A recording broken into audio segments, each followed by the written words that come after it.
Greetings, I'm Sean Redman, aka the cheesily named Darth Shawn, and I'm a little late on the comic reviews, but we had two new comics that came out last week, so let's talk about Kanan, number 7.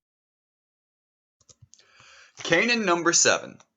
I gotta say, I love this comic series. It is still my favorite as a whole. I think Shattered Empire, probably in its 4 issues, is a better comic series from beginning to end, but I love Kanan. Like, he is my favorite character, or new character that has come out.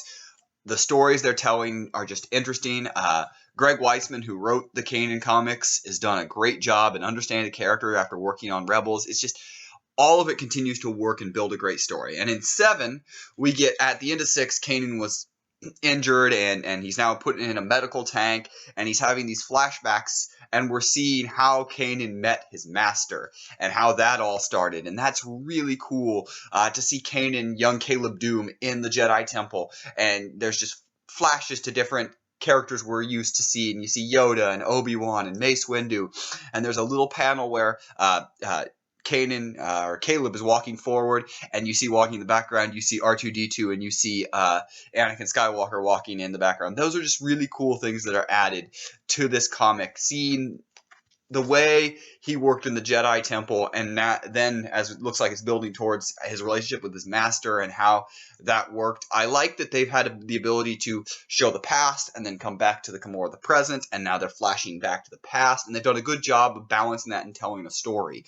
A whole complete story as they're building this Kanan character that we have grown to love and are going to see continuing to grow in Rebels Season 2.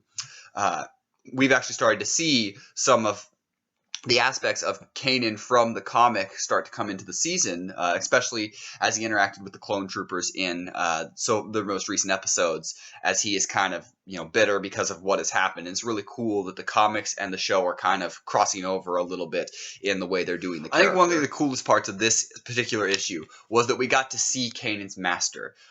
Something happened that she had a lot of people and soldiers killed in an event, and she was in kind of a coma, and she wakes up in this issue.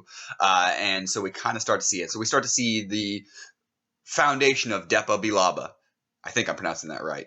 It's a weird name. But Depa Bilaba, as she is going to become Kanan's master, and that's setting up and moving forward into the next issue, which should do a lot more with the relationship between the two of them, which is really cool. I'm really excited to see where we're going to go with Kanan as it goes to his master. We know where they're going to end up. We know that she dies in Order 66. We know that the clone troopers chase Kanan afterwards. But it's going to be kind of interesting to even flash further back and kind of see how this all ties in. And it's something that's really cool that they've been constantly trying to do more and more in the new canon stuff, is making sure that everything ties to the prequels.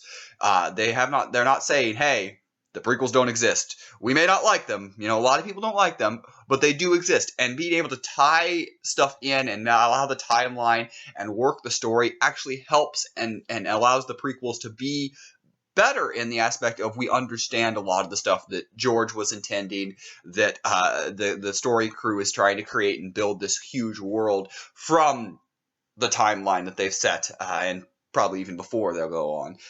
It's really cool, and I'm really excited to see where Weisman and his crew take this comic. In the end, while it's not one of my favorite issues of the comic, I think it's one of the best issues in that it is beautiful art. We see the flashback of Kanan. We're still building up the character of Caleb Doom into Kanan and a lot of different things, and I love the way Weisman has done with this.